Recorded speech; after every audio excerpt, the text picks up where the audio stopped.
Thanks so much for finding us here at the Morning Glory Project. I'm your host, Betsy Graziani Fassbender, and my co-producer, Angela Washington, and I are ever so proud and honored to bring the stories of amazing people to you. These are survivors, thrivers, innovators, and trailblazers who tell us not just their stories, but how they got through whatever they got through to get to where they are. We hope you find them as inspiring as we do. Thanks so much for listening and for giving us the honor of your time.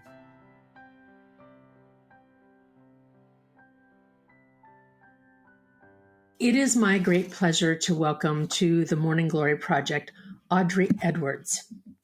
Audrey has had a 40-year career as a journalist with work that has won awards, been used in university courses, and referenced on national television talk shows. Former senior level editor for the national publication Essence, Black Enterprise, Family Circle, and More magazine. Audrey has also authored 7 books. Most notably, the groundbreaking Children of the Dream, The Psychology of Black Success, co-authored with Dr. Craig. Do you say Polite? Is that how we say his name? Yes, Polite. Polite. Her latest work, American Runaway, Black and Free in Paris in the Trump Years, is a wise and wisecracking memoir on her decision to run from America following the election of Donald J. Trump as president. Paris has historically offered refuge to Black Americans running from American racism, be they soldiers following World War I or the writers, musicians, artists, and other creative thinkers who've been coming to the City of Light for 100 years. She chose to run as an older, retired baby boomer who had the benefit of the enormous social and political gains of her generation's revolutionary activism.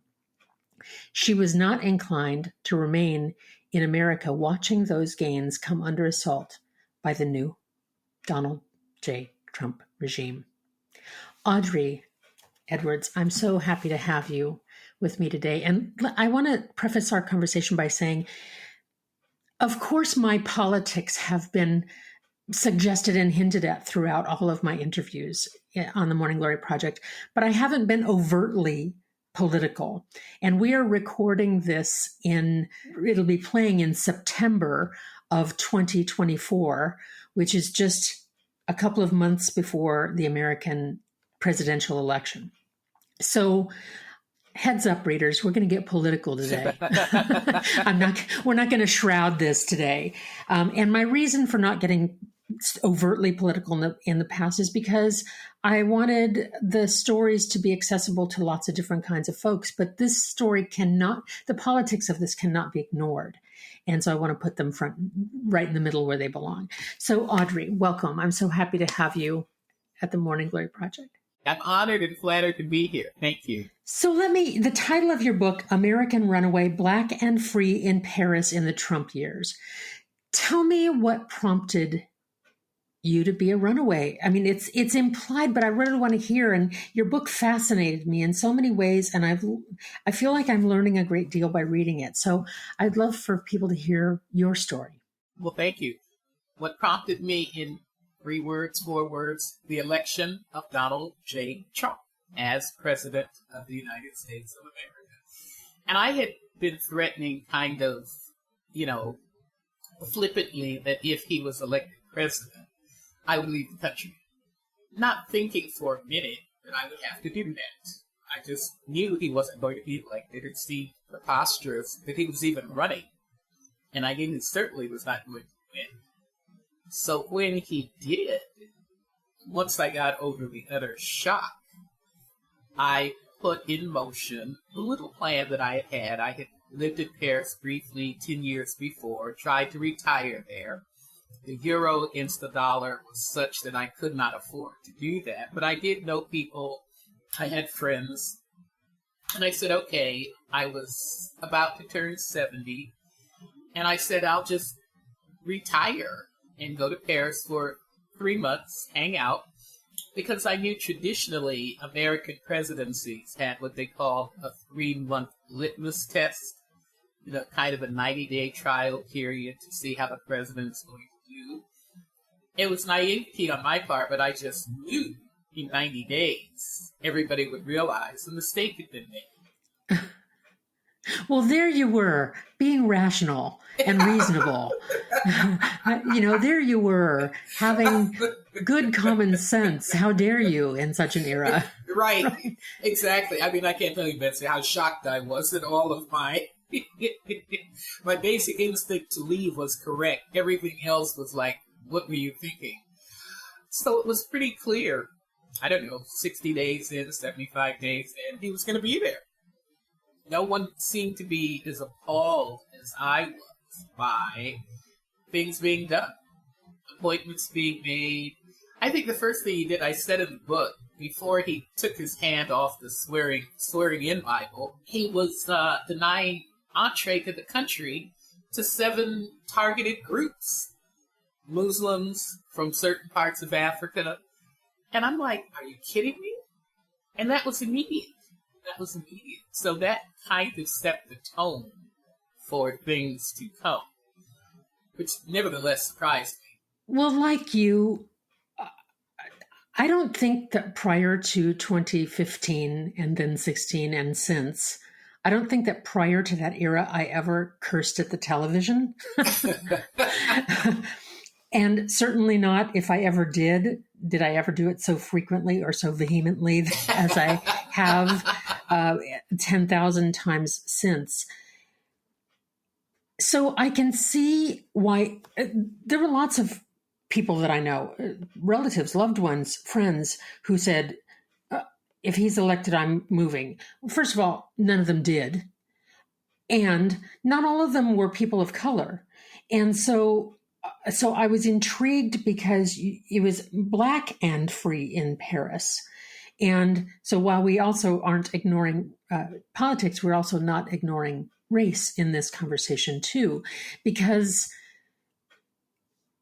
tell me why specifically, why Paris, and why you use a term frequently in your story that people thought you were punking out. Yes. That you were being a quitter somehow. And right. And Audrey, our acquaintance is limited, but quitter is just not a word that would come to mind when it comes to anything I've heard about you, read about you, or know about you. Thank you. Tell me, why did you feel the need to leave? As connected to your Blackness, as connected to race, and why Paris? What I say in the very first line of the book is running, and I you would think I've written it and I've memorized everything, but the gist is running is something that historically has been done in my community. And in that line, I'm referring to running from slavery. Mm. So in my mind, running is a legitimate form of resistance. The person who expressed that perfectly was Harriet Tubman.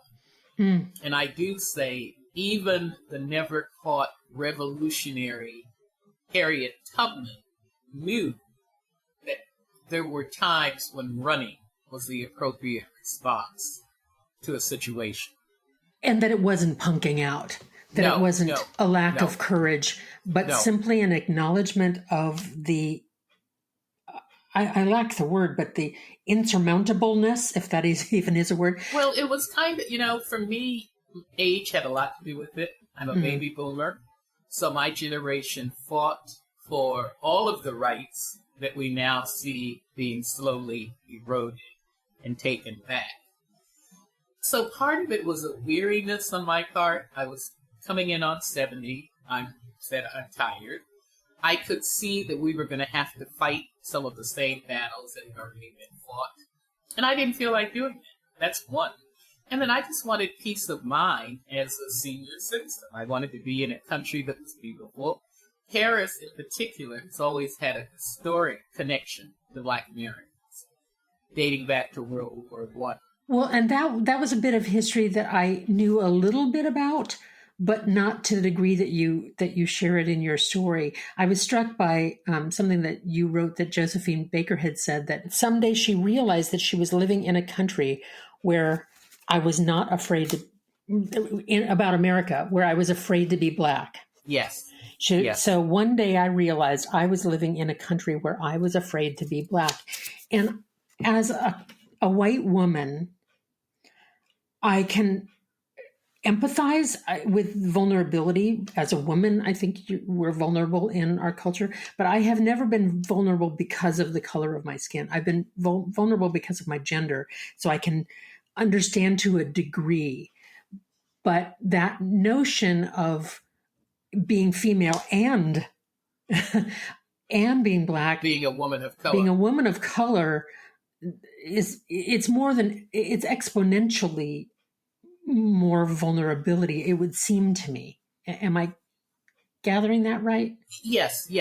But Betsy, I would say, yes, the race component probably outweighed gender component. Well, that's why I was saying I feel like I can understand a teeny corner of it, but it's exponentially more. Yes, because race is gender, non-gender specific. Black men are discriminated against. Black women are discriminated against. So it's a joint kind of discrimination. To me, it's always been larger than gender. Right. But as you say, there's vulnerability in both.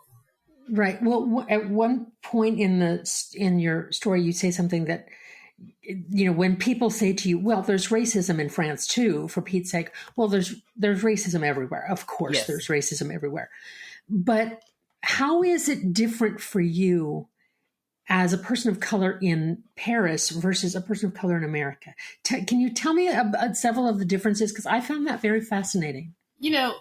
The thing about America when it comes to race, so much of America's racism has been embedded in the culture legally.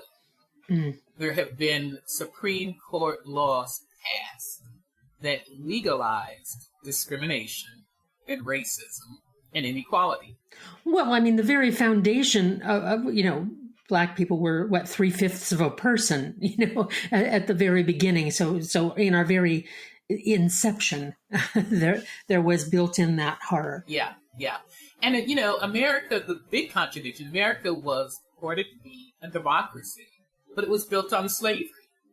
So you have these two huge contradictions. How do you have a democracy when at the foundation of the democracy is slavery? So that, to me, has always been the great contradiction and conundrum of American racism. Well, I'll never forget hearing Michelle Obama say that when she first came to the White House that she was living in a home that her husband was elected to, but that enslaved people had built. Absolutely. That is something that I don't have to think about when I walk into buildings in that way. I have that luxury or privilege or whatever one might call it. So how is your experience as a person of color different in Paris than it is just in your daily living? Not even just the geopolitical kinds of big things, but in the small ways. What's different for you? I feel, and everything is a matter of perception. Your reality is based on how you feel, what you see, how you are absorbing what's happening to you.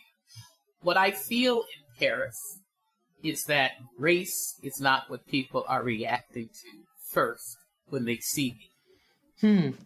Now, they could be. I don't know. But I don't feel that's what's happening.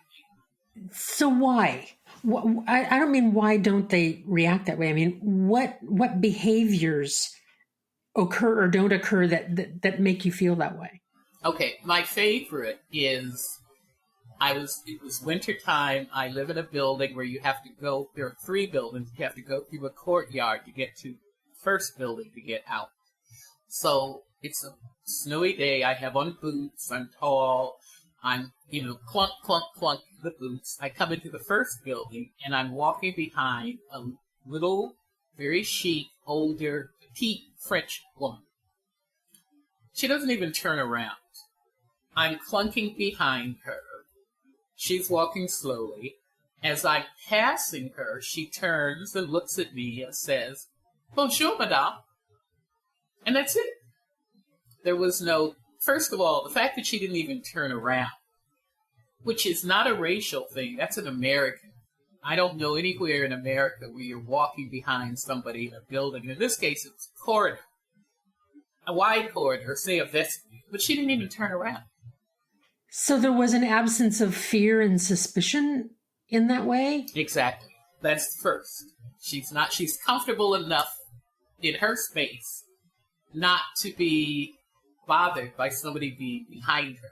Right. Then when I pass her, I'm tall, I'm 5'10", I'm dark skinned. She looks at me and just says, "Bonjour, madame." Now, what is she responding to?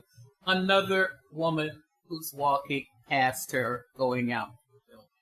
Just a simple, human, courteous, "Good morning." Right. There was no clutching of the handbag. There was no flinching. There was no hurried movement to get out of the door before I did. So it was the absence of those Yes. reactive kinds of things. What people call them now are microaggressions, but those minor, what seem minor, but have to do with how people are perceiving you, and the perception is negative. I did not get, what I got from her was a human perception. Here's another human being.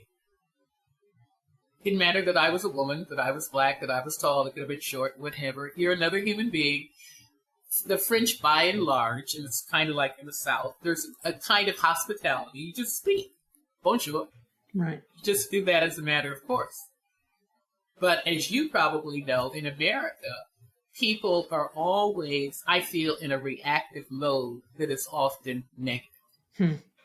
Well, I know that on several occasions when I've been with friends of mine who are people of color, either Latino or black, and I've been, window shopping or, whatever, that we'll go into a shop and they get followed. Yes. By the clerk and I don't. And I said that to my friend. I said, I said, that woman was just hovering over you. She said, "Oh, girl, they always do that." Like that was so part of her all the time reality. I found it repulsive, of course. Yeah. But it's also, Betsy, the reality of the person, the white person who's reacting. That's their reality. They're always in what I call Pavlov dog mode. Mm-hmm. You have this instinctive reaction to someone who is colored differently from you. You have a whole bunch, very often unconscious, right, but negative stereotypes. They're just negative stereotypes. And they're irrational. You know why it's irrational? You are coming in.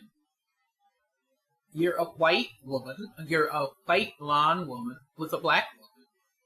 Why would you make the assumption that one of these two people who have come in together is a threat?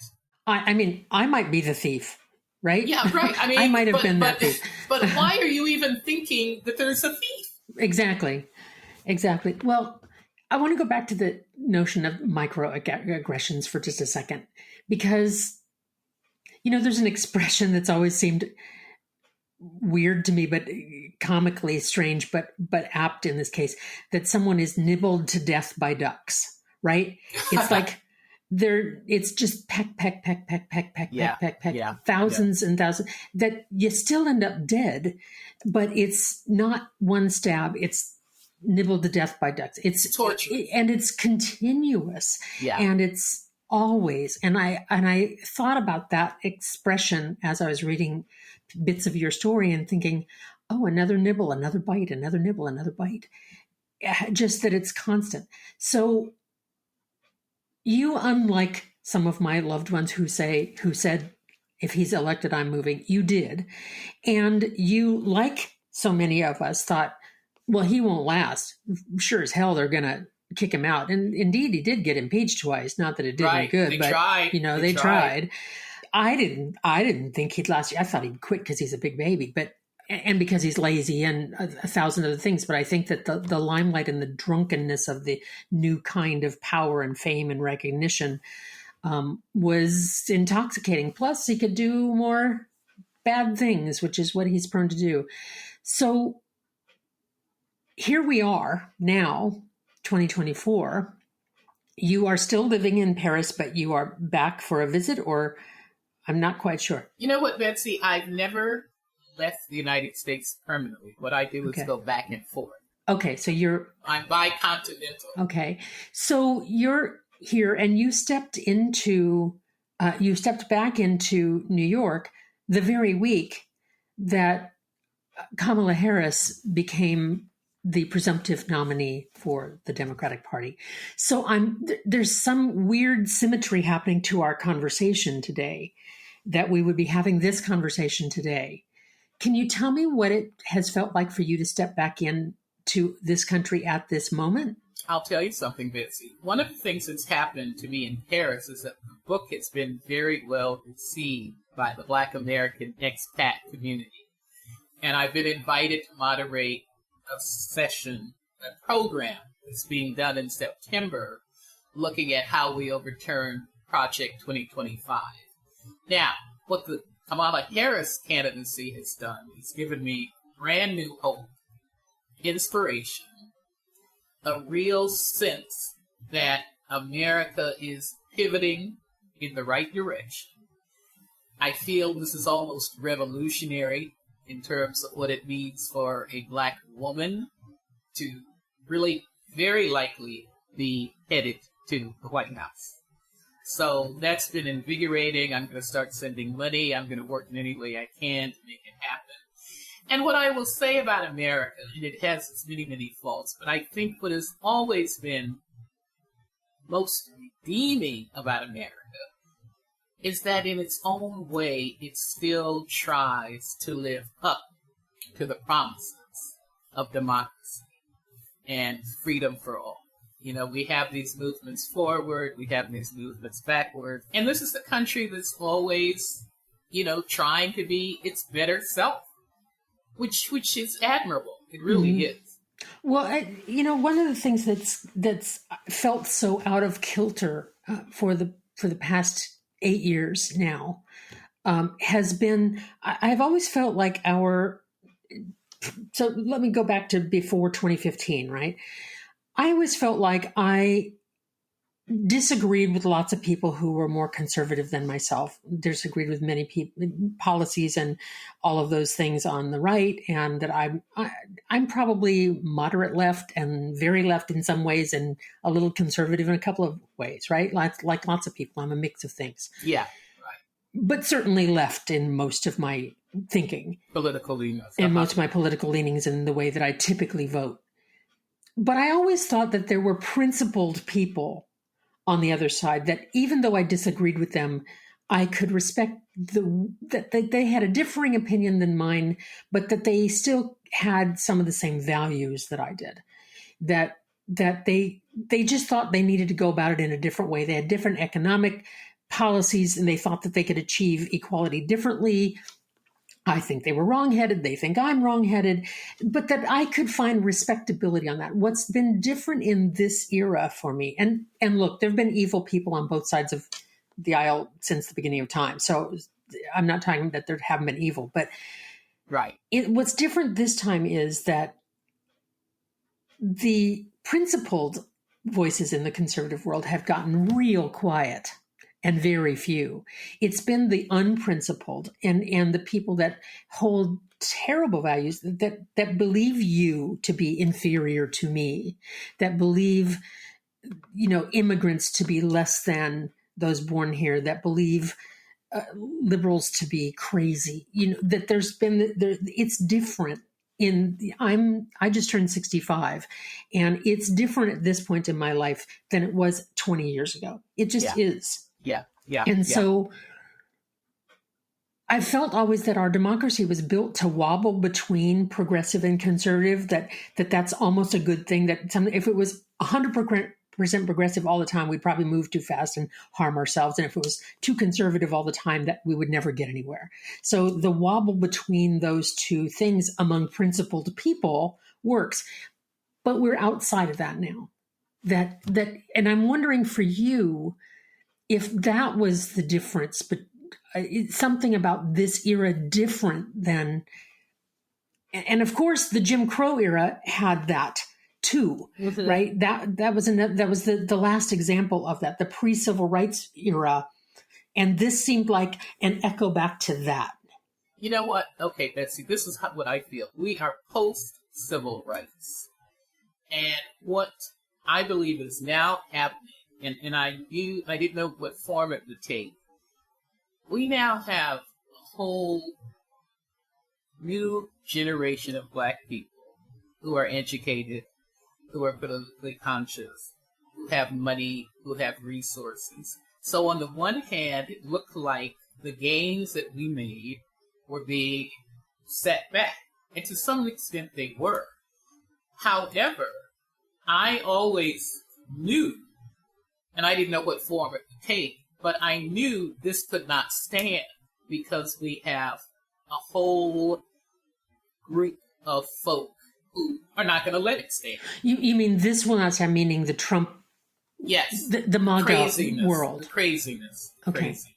So because people of color have earned and gained legitimate power, influence, money, all of those things over time, that this can't be sustained. Yeah, you put it perfectly. Yes, exactly. Oh, see, I hadn't thought of it that way.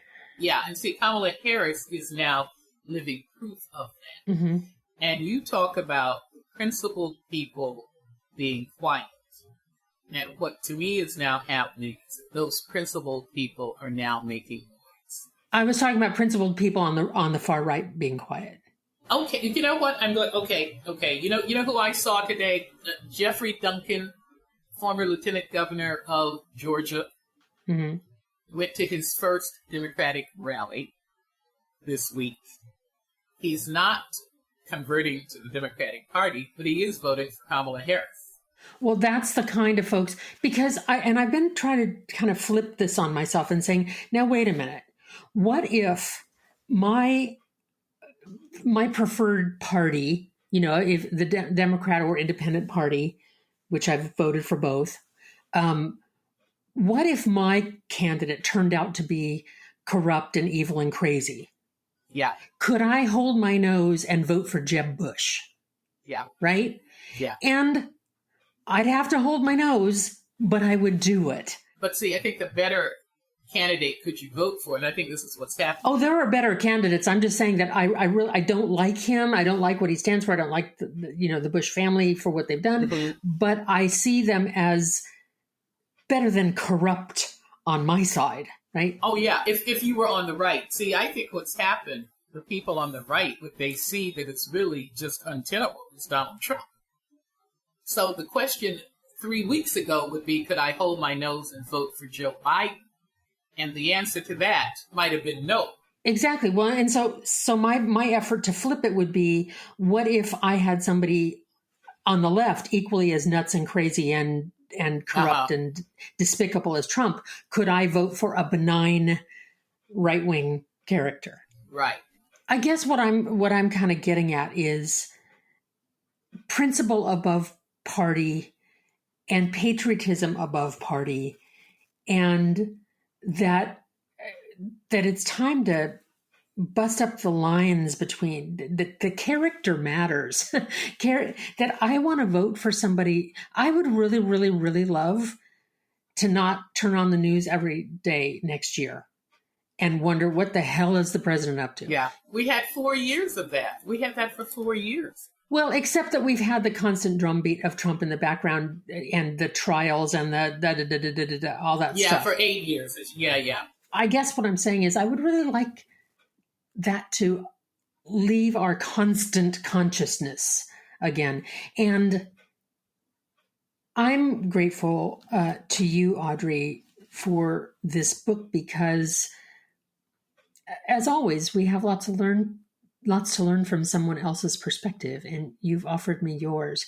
That even just learning about the history of Paris, and I didn't know. I mean, I knew that entertainers, and I remember the Hemingway and James Baldwin and all those people. I know that people fled there, and I knew Josephine Baker was there. I didn't know the degree to which and why, and the roots of how that happened and why that's important. Yes. I didn't know also about the French sensibility about class and race and all those conversations. So learning about that and learning your perspective as an American, as a woman, as a Black woman, and as an expat of sorts, or a hybridized expat, I suppose, since you're that's a good way to put it. bicontinental. I'm grateful for your book, American Runaway, Black and Free in Paris in the Trump Years. I hope sincerely that the result of this next election will make it so that this country feels more hospitable again to you and to women of color, to people of color, to disabled people, to a lot of people that have been harmed in the past and by the policies that have been happening. So I'm grateful to you for this book and for this conversation. Thank you so much for being part of the Morning Glory Project. Thank you. I'm grateful to you, Betsy.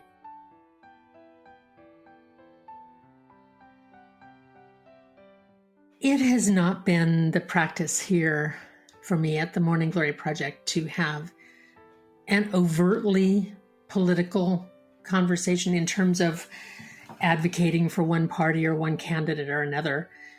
That's not really the focus of what we've done, though in my personal life, politics has been a great deal of focus.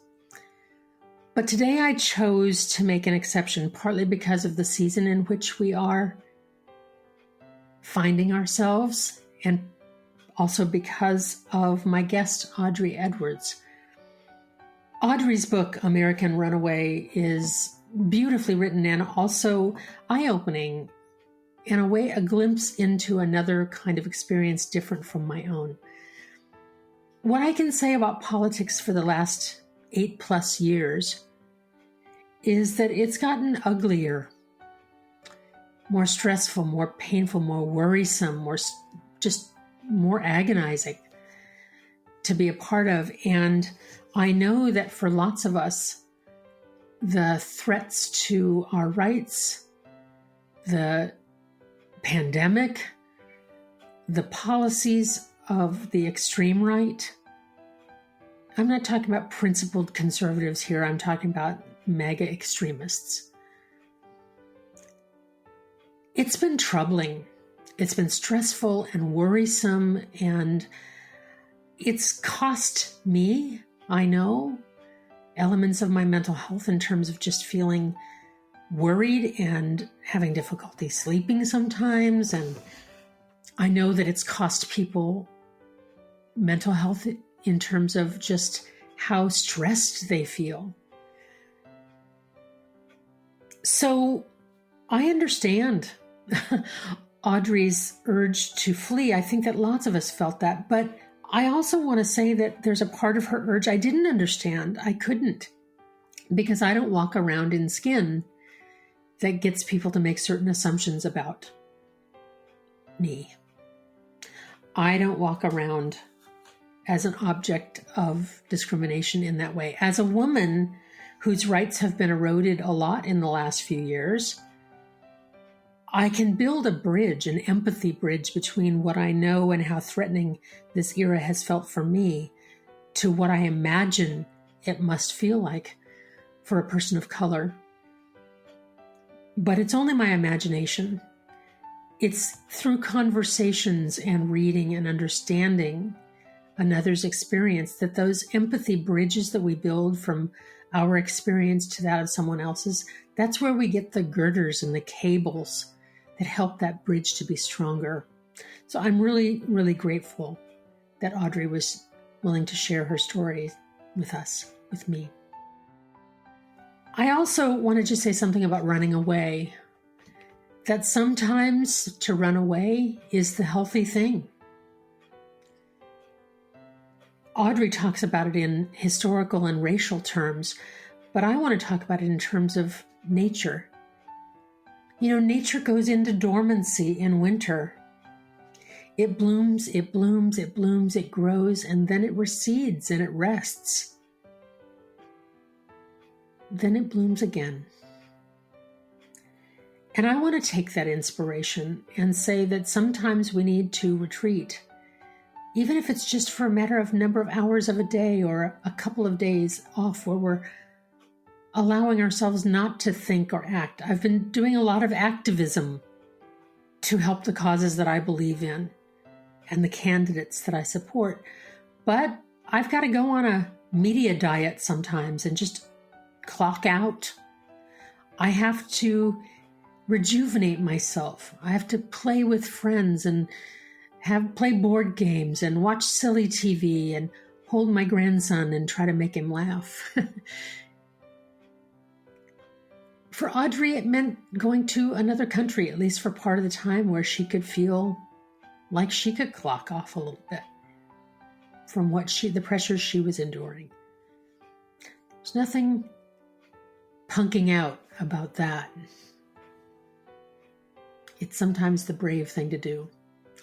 So I invite us in this political time not to check out, but to rest sometimes, to restore, to rejuvenate our bodies, our minds, our spirits, so that we can bloom again, so we can be a whole self and devote that to our passions and our causes, the things that we believe in, the things that we care about, the people that need us.